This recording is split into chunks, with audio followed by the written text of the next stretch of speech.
Good morning. Let us learn simple future tense in today's class, since we have learned the first 8 tenses so far, right? So, it is the 9th tense, simple future tense.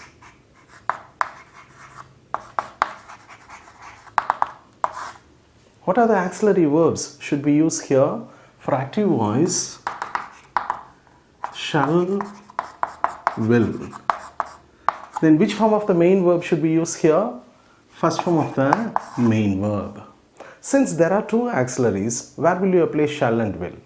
If the subject is I, we have to use a shall.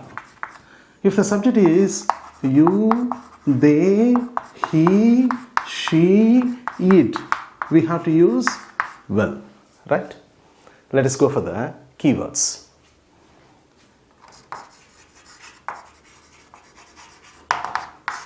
The words which we use mostly in this tense, they are called keywords, right? So, this evening, tonight, tomorrow, next week, next month, next year, very soon,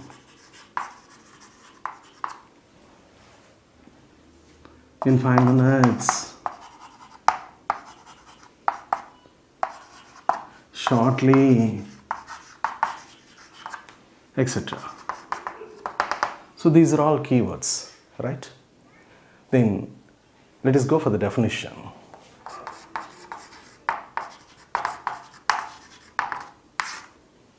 Where will you apply simple future? It is used to express an action that will happen at a particular time in future. எதிர்காலத்தில் ஒரு குறிப்பிட்ட நேரத்தில் நடக்கும் செயலை குறிப்பிடுவதற்கு நம்ம simple future tense பயன்படுத்துகிறோம், right? So, simple future tense is used. It is used to express an action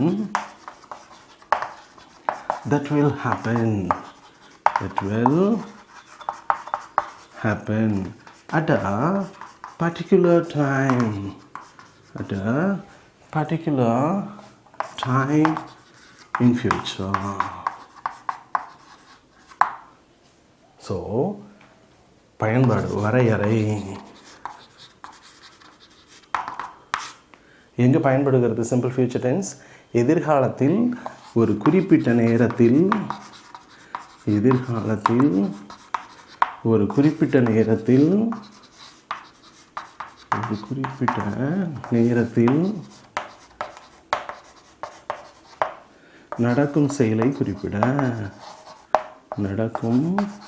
செயலை குறிப்பிட. ஸோ எதிர்காலத்தில் ஒரு குறிப்பிட்ட நேரத்தில் நடக்கும் செயலை குறிப்பிடுவதற்கு நம்ம simple future tense பயன்படுத்துகிறோம், right? Let us go for the example.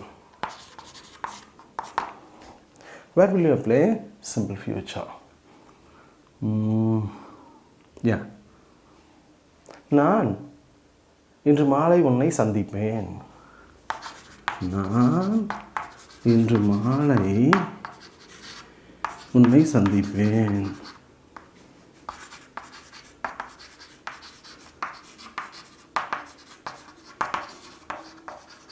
நான் இன்று மாலை உன்னை சந்திப்பேன்.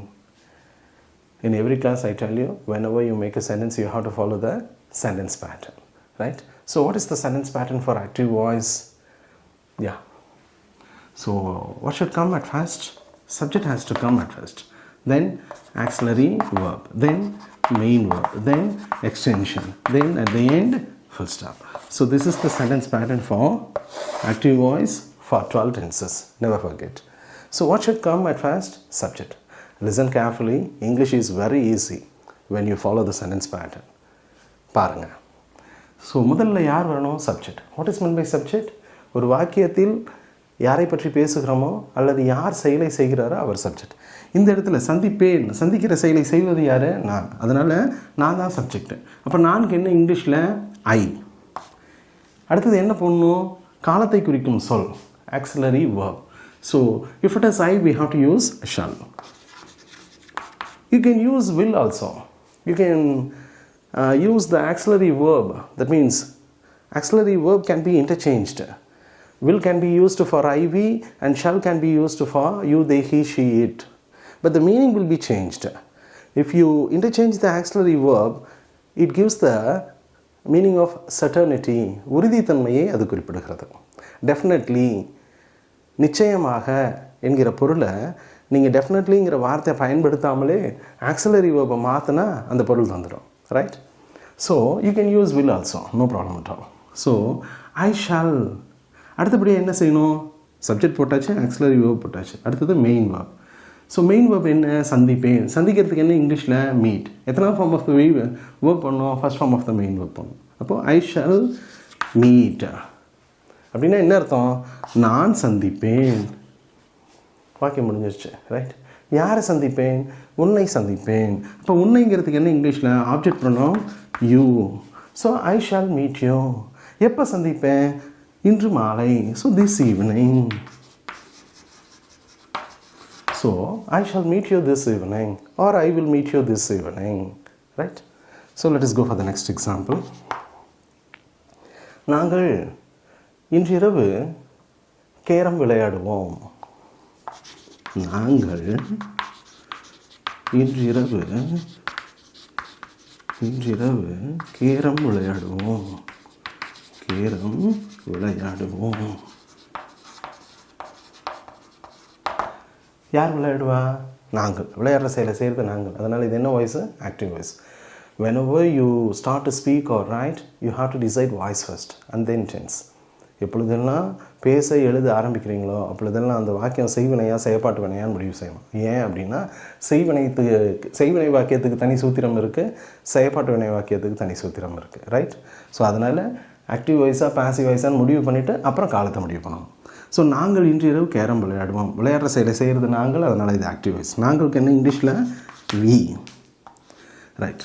ஸோ வி வந்தால் என்ன போடணும்? அடுத்தது auxiliary verb shall. So we வந்தால் shall or we will. So we shall போட்டாச்சு.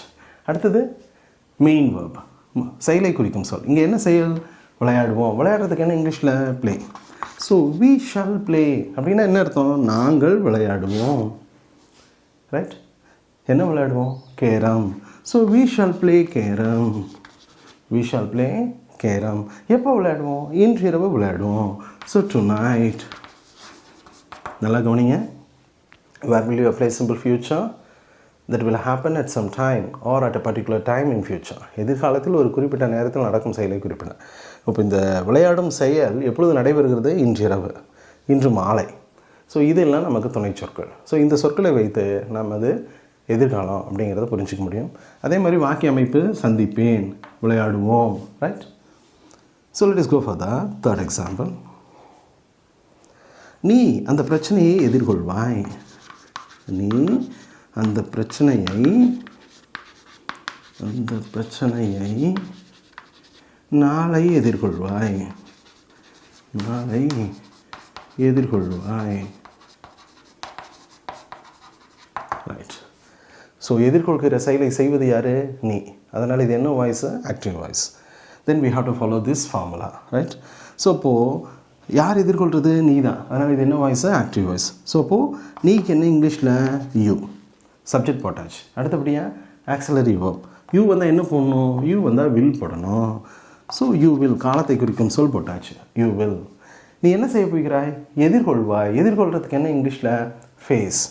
ஸோ இப்போது ஃபேஸோட எத்தனாவது ஃபார்ம் போடணும்? First form of the main verb போடணும். ஸோ யூ வில் ஃபேஸ் அப்படின்னா என்ன அர்த்தம்? நீ எதிர்கொள்வாய். என்ன எதிர்கொள்வாய்? அந்த பிரச்சனையை. அப்போ பிரச்சனைக்கு என்ன இங்கிலீஷில்? Problem. Problem is a common noun. when you want to change the common noun into proper noun, you have to use the definite article the. So you will face the problem. நீ அந்த பிரச்சனையை எதிர்கொள்வாய். எப்போ? நாளை. So நாளைக்கு என்ன இங்கிலீஷில்? Tomorrow. So you will face the problem tomorrow. வாக்கிய அமைப்பை பின்பற்றினா வாக்கியம் உருவாவது எவ்வளோ சுலபமாக இருக்குன்னு பாருங்கள். Right? So let us go for the next example.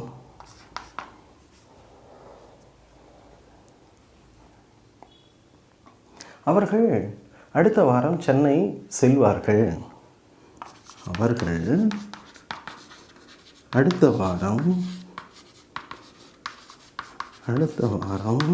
Chennai செல்வார்கள். சென்னை செல்வார்கள் அல்லது சென்னைக்கு செல்வார்கள், எப்படி வேணால் சொல்லலாம், நோ ப்ராப்ளம் மட்டும். ஸோ அவர்கள் அடுத்த வாரம் சென்னைக்கு செல்வார்கள். அதில் மறைச்சிருக்கு. தமிழில் பேசும்பொழுது நம்ம சென்னைன்னு சொல்லுவோம், சென்னைக்கு செல்வார்கள் அப்படின்னு தான் சொல்லுவோம். ஸோ இதில் போகிற செயலை செய்வது யார்? அவர்கள். அப்போ அவர்களுக்கு என்ன இங்கிலீஷில்? தே. ஆக்டிவ் வாய்ஸு தே. தே வந்தால் என்ன பண்ணணும்? Auxiliary verb will. So they will காலத்தை குறிக்கும் சொல். அடுத்தது மெயின் வேர்ப் செயலை குறிக்கும் சொல். அவர்கள் என்ன செய்வார்கள்? செல்வார்கள். செல்றதுக்கு என்ன இங்கிலீஷில்? கோ. கோவோட எத்தனாவது ஃபார்ம் பண்ணணும்? First form. So they will go அப்படின்னா என்ன அர்த்தம்? அவர்கள் செல்வார்கள். எங்கே போவாங்க? சென்னைக்கு. when you mention the reaching point you have to use the preposition to. so they will go to Chennai. சேர்கின்ற இடத்தை குறிப்பிடுகிற பொழுது, இலக்கை குறிப்பிடுகிற பொழுது நம்ம என்ன போடணும்? டு போடணும். So they will go to Chennai. அவர்கள் சென்னைக்கு செல்வார்கள். எப்போ? அடுத்த வாரம், next week. Right. So let us go for the next example.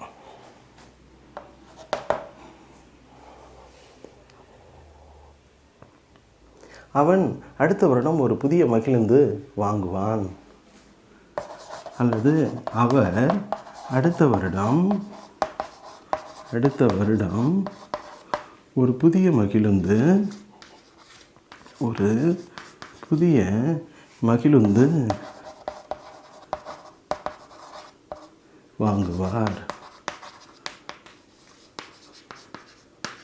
வாங்குவார்னா விலைக்கு வாங்குவார்.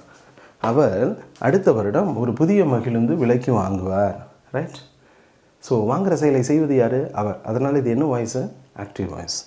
So we have to follow the pattern. So subject யார்? அவர். அவருக்கு என்ன இங்கிலீஷில்? he. he வந்தால் என்ன பண்ணணும்? Auxiliary verb will. So he will. அவர் என்ன செய்வார்? வாங்குவார். விலைக்கு வாங்குறதுக்கு என்ன இங்கிலீஷில்? buy. பையோட எத்தனாவது ஃபார்மு? ஃபர்ஸ்ட் ஃபார்ம் பை தான். ஸோ அப்போது he will buy அப்படின்னா என்ன அர்த்தம்? அவர் வாங்குவார். he will buyனா என்ன அர்த்தம்? அவர் வாங்குவார். என்ன வாங்குவார்? ஒரு புதிய மகிழுந்து. ஒருக்கு என்ன இங்கிலீஷில்? புதியக்கு நியூ. மகிழுந்துக்கு car. So he will buy a new car. எப்போ வாங்குவார்? அடுத்த வருடம். So next year. So he will buy a new car next year, right? Let us go for the next example.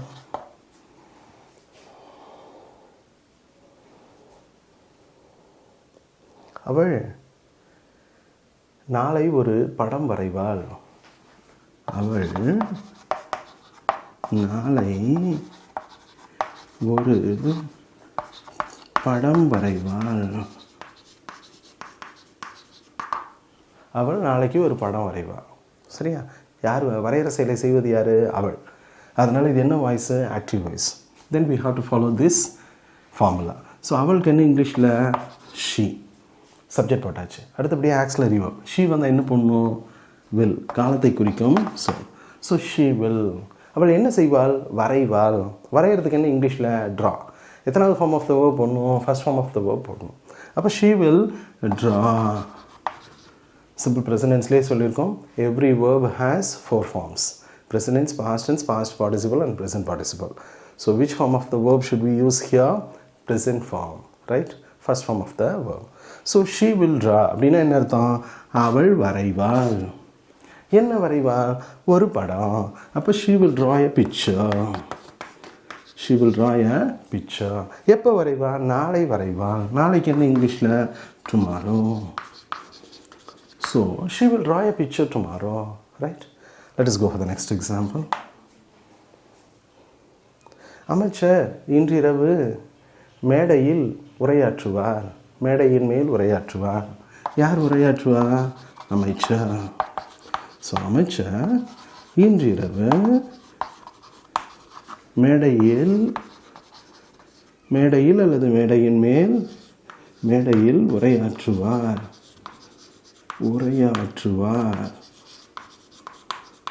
So அமைச்சர் இன்றிரவு மேடையில் உரையாற்றுவா, மேடையின் மேல் உரையாற்றுவா. ஸோ யார் உரையாற்ற செயலை செய்வது? அமைச்சர். அதனால் இது என்ன வாய்ஸு? Active voice.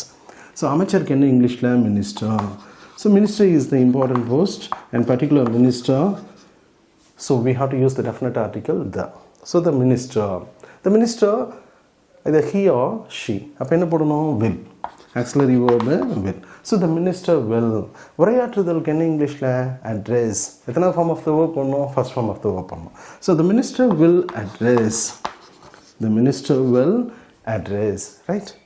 ஸோ எங்கே உரையாற்றுவார்? மேடையில். So the minister will address. If anything is at the top of something, we have to use the preposition on. So the minister will address on the stage. The minister will address on the stage. எப்போ? இன்றிரவு. So tonight. So the minister will address on the stage tonight.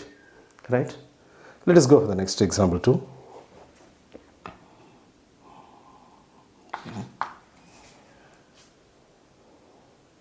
தலைமை ஆசிரியர் திங்களன்று பள்ளியில் கொடியேற்றுவார். தலைமை ஆசிரியர் திங்களன்று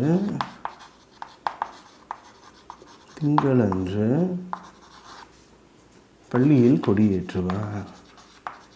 பள்ளியில் கொடியேற்றுவார். யார் கொடியேற்றுவா? தலைமை ஆசிரியர். கொடியேற்றுகின்ற செயலை செய்வது தலைமை ஆசிரியர் என்பதனால இது என்ன வாய்ஸு? Active voice. ஸோ தலைமை ஆசிரியருக்கு என்ன இங்கிலீஷில்? Head mistress. ஹெட் மாஸ்டர்னா ஆண்பால், ஹெட் மிஸ்ட்ரஸ்னா பெண்பால். அதுக்காக தலைமை ஆசிரியையும் சொல்லலாம். தலைமை ஆசிரியருங்கிறது ஆண்பாலையும் குறிப்பிடும், பெண்பாலையும் குறிப்பிடும் தமிழில். Right. So the head mistress.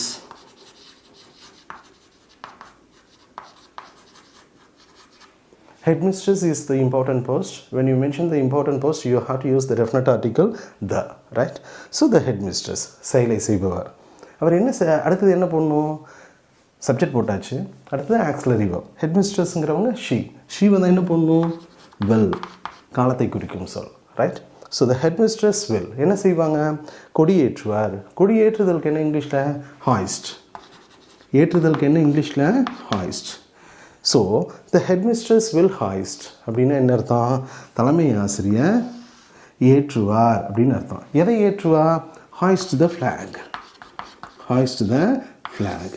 So தலைமை ஆசிரியர் கொடியேற்றுவார். The headmistress will hoist the flag. எப்போ? திங்களன்று. எங்கே? In school. So the headmaster will hoist the flag in school. என்னைக்கு? On Monday. When you mention days, you have to use the preposition on, right? And at the same time, school is a marked place and bigger place. When you mention bigger place, you have to use in, right? So the headmistress will hoist the flag in school on Monday. So if you follow the sentence pattern, then the making of the sentence is very easy. Never forget. So where will you apply simple future? It is used to express an action that will happen at a particular time in future. எதிர்காலத்தில் ஒரு குறிப்பிட்ட நேரத்தில் நடக்கும் செயலை குறிப்பிடுவதற்கு நம்ம என்ன tense பயன்படுத்துகிறோம்? Simple future tense. Right. So exercise sentences have been given in the link. Please do exercise. Never forget, practice makes a man perfect. பயிற்சி தான் ஒருவரை முழுமையாக்கும். And the answer key for the last class has also been given in the link. Please do it. If you want, please utilize it. Right. So let us meet in the next video.